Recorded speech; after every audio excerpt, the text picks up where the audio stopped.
How we doing? This is Fox for Sound Design Tutorials.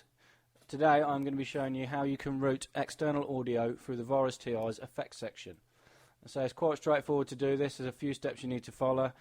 I'll show you how to set it up within the Voris first, and then I'll show you how to do some routing within Ableton to get it all working. So it's no matter what DAW you use, the principle will be the same. You just route the output of whatever you're using to the Voris, and then it sets itself up from there. So the first thing and the most important thing you need to do, you need to go into Patch Utility, and in this box here, the USB audio mode, you need to make sure it looks like this: 3 outs and 1 input. That 1 input is the important bit. That means it's going to receive audio and enable you to process it through the effects section. If you use the Voris as your sound card, you will not be able to do this.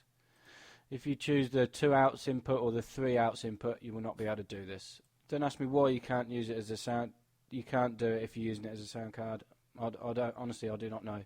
And so I do not use mine as a sound card. I've got an external Complete Audio 6 I use because I've got other stuff routing into Ableton as well. So yeah, 3 outs, 1 input. That's in the Patch Utility. Next thing you need to do, you need to choose one of the 3 USB channels that you've got running the Voris with inside your DAW. On mine, I've done a tutorial a couple of weeks ago showing you how to set the Voris up in Ableton. So I've got 3 USB channels and 3 audio channels corresponding to each one. I always use the third one for this. So make sure the third one's highlighted if you're going to copy me exactly. You need to go to FX1, and in this input section here, this is what deals with the incoming audio. So you need to change the mode to static, input to left and right. That is it. That is all you need to do within the Voris. All the rest of the work you have to do with inside your DAW. But from now on, as I say, it's really straightforward. I've got a few examples here of audio that I'm going to show you passing through the effects, just so you can hear how good they are. First one is a vocal, second one's just a break beat, and the third one is just one of my massive patches, so I'm going to mangle it up with some distortion and that. So yeah, this first, what you need to do with the routing, when you load a sample onto an audio channel, this is what it looks like. It says external in, number 1, off, and master. All you need to do is change where the audio is going through. Instead of master, select Voris TI or whatever you've got labelled, whatever one that the sleeper plugin's on. On mine it's this, the Voris TI. So as long as you aim it to that, the Voris does the rest. So now, the third audio channel which I've set up to listen to the third MIDI channel is where I've got the stuff going. So now you should... Hey yeah, hey yeah, on the third audio channel hey in the yeah, this shows hey us that the Voris is receiving the audio, and at the minute it's passing straight away through and not being affected. So yeah, now you've got all these weird and wonderful effects you can play with. You've got the filters. hey yeah, hey yeah,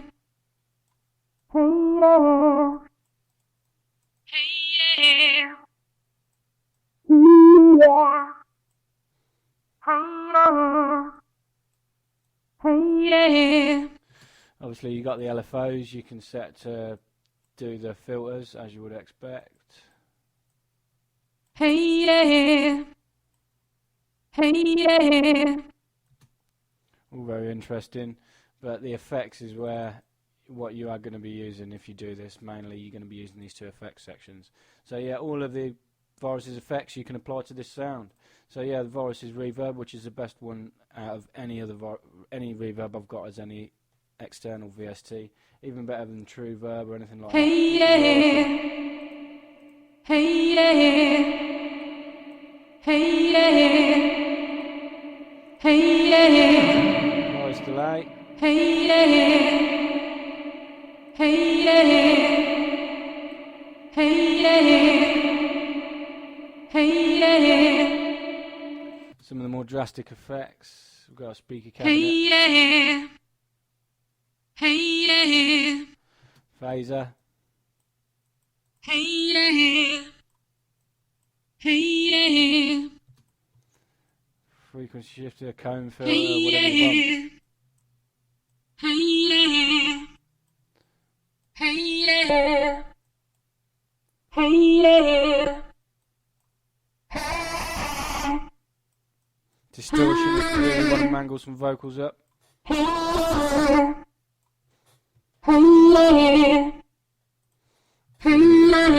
vocoder as well if you wanted to use that.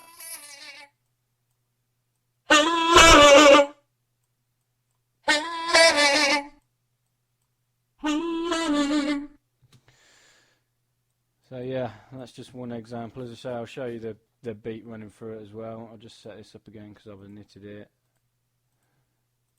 Static left and right. If you init the patch to reset the effects, if you're going to use it for something else, then you're going to need to do this again. You'll get used to it. Input mode static, input left and right.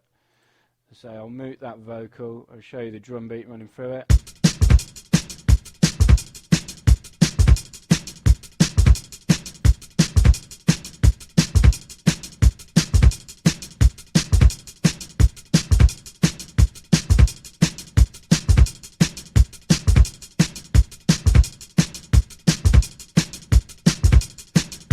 Obviously, I haven't set this to be routed to the virus.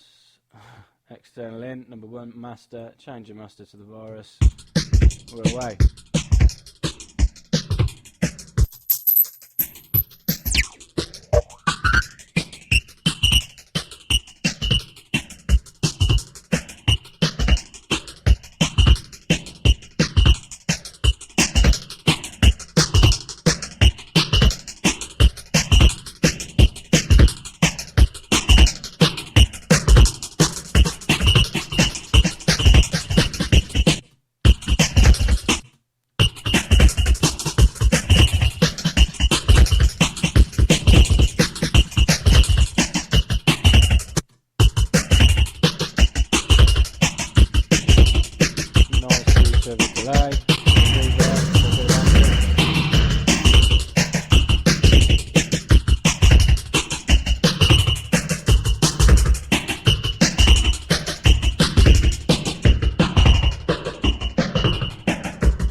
So yeah, as I keep saying, the effects in this really are amazing. These characters are really good. The speaker cabinet, stereo wire, analog boost I use on everything pretty much. This distortion section is the best distortion section I've seen on anything.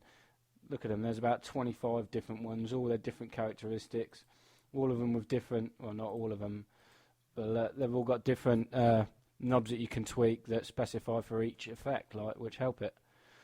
So yeah, I'll just quickly show you running massive through it. I'll then knit it again so we've got a fresh canvas.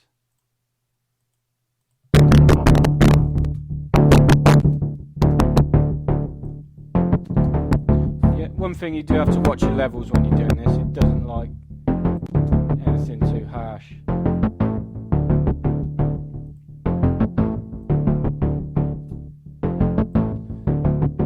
Turn off the delay with massive. Run it through the delay in the virus.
There you go, that's just one example of what you can do with it. I mean, I pass massive through the virus all the time. I mean, I love Massive. It's easy to work with. You've got a lot of options and that when you're using it.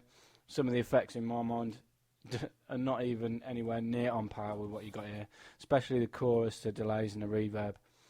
So yeah, that is it. Real simple, real straightforward tutorial on how to pass audio or anything through the Virus's effects within Ableton.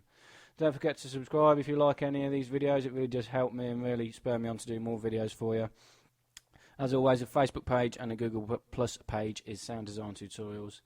YouTube page is www.youtube.com/MrMFox22. Okay, thanks again. Cheers.